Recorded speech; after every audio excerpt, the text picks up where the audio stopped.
Whose side are we on? We are witnessing the biggest pay squeeze in history. Record profits for big business, record numbers of billionaires, and record wealth for the top 1%.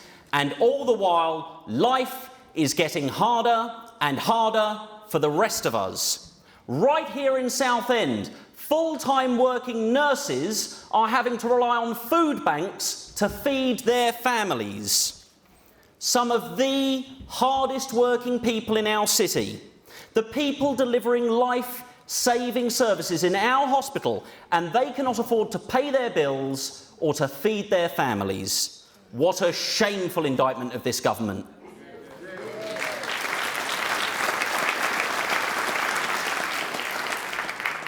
I'm here today as a member of the Fans Supporting Foodbanks campaign.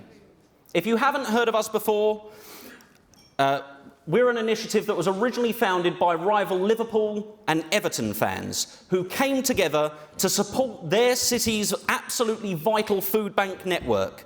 In the first few steps of the campaign, it was clear that grassroots political activism goes hand in hand with grassroots football fandom. Our communities understand that in times of trouble, we have to put our differences aside.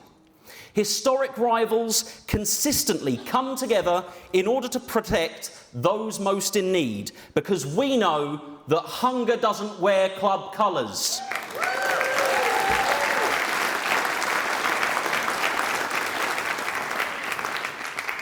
I'll never forget the first time that I volunteered at a local food bank. In truth, I don't know what I expected to see that day, but I certainly didn't expect to see what I did. A gentleman came into the distribution centre. He was middle-aged, he was well-dressed, tidily groomed, but he was timid and he was clearly under a huge amount of emotional turmoil. When that man was handed his humble bag of groceries, just a few little groceries, he broke into tears and into howls of anguish. The man explained to me that he had worked his entire life, and then suddenly, through no fault of his own, he finds that he couldn't make ends meet. This was a proud man, and the thought of having to turn to charity in order to feed his family made him ashamed and cripplingly depressed. The Conservatives are trying to spin a narrative that the most vulnerable people in our society are lazy and that they just want handouts. They're calling strikers work shy.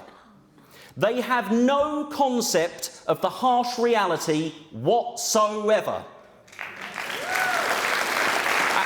And the thing is, when you actually think about it, for the vast majority of people, we're only a couple of paychecks away from being in real, genuine trouble, any of us. It's a thing that could happen to any of us, and it is happening to many, I assure you. People who never thought that they would have to ask for help are suddenly finding themselves with no other alternative. Seeing these injustices occur right here in our city, some friends and I decided to come together and to found Fans Supporting Foodbanks. Thank you. Hi all. We went up to Parliament and we had a meeting with the founder of the national movement, Ian Byrne. And together we worked out a way to tap into Southend United's ferociously loyal and unbelievably generous fan base. Up the shrimpers. Now, on certain match days, the team invite us into Roots Hall. We have collections at their main gates. We have a presence at Meet the Blues Day, their annual open day.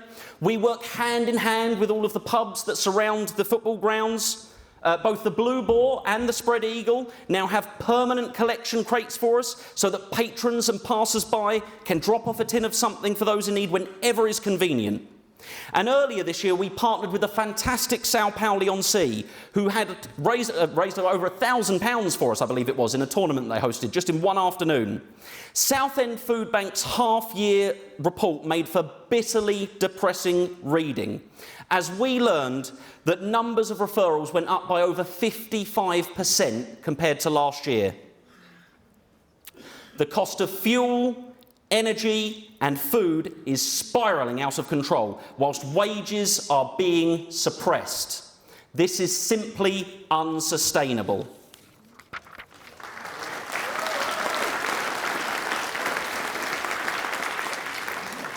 Everybody deserves the right to feed themselves and their family with dignity.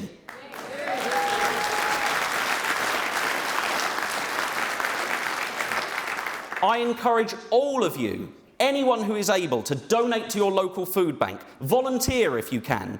The work that they do is absolutely vital in this climate.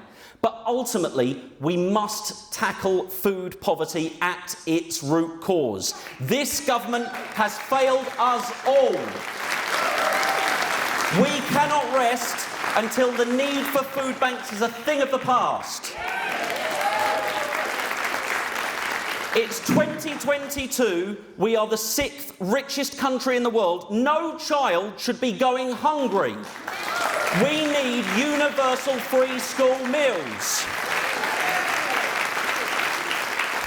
Earlier this year, I put a motion to Southend City Council demanding that we end the scandal of hunger. We need to put pressure on Parliament to make access to food a right for all, enshrined in law.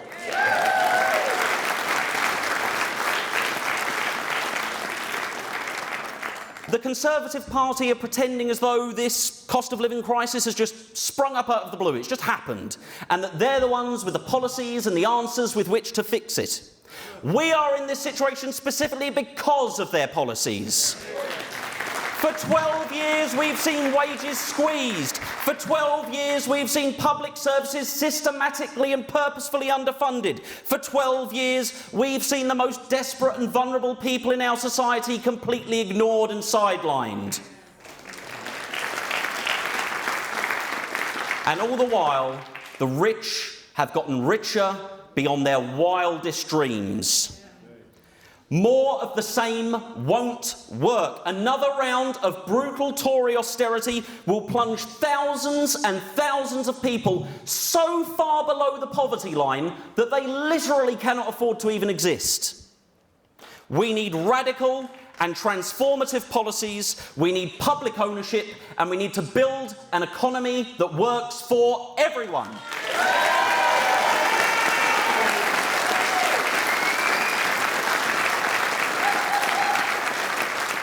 On the brink of the worst recession in memory, the Conservatives have made it abundantly clear whose side they're on. They have undemocratically anointed Rishi Sunak as our new Prime Minister.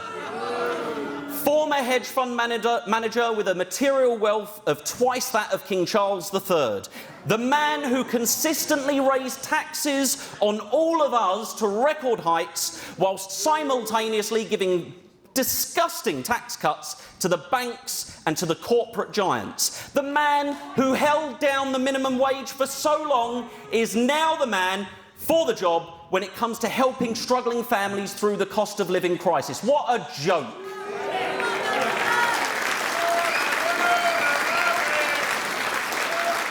The people making life-changing decisions for millions of us don't have the faintest idea what life is like without the safety blanket of financial security. They are not on your side. We don't need another change in leadership. We need a change in government. All of us here today need to get out on the picket lines with our striking workers, because we are all in this together. We're all fighting the same fight. We need to stand shoulder to shoulder with our firefighters, with our posties, with our nurses, with our rail and transport workers. We need to stand and fight with our public and civil servants.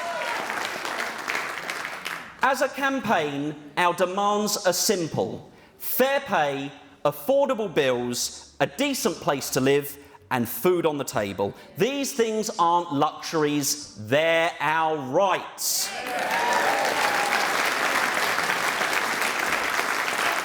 We know whose side we're on. Solidarity.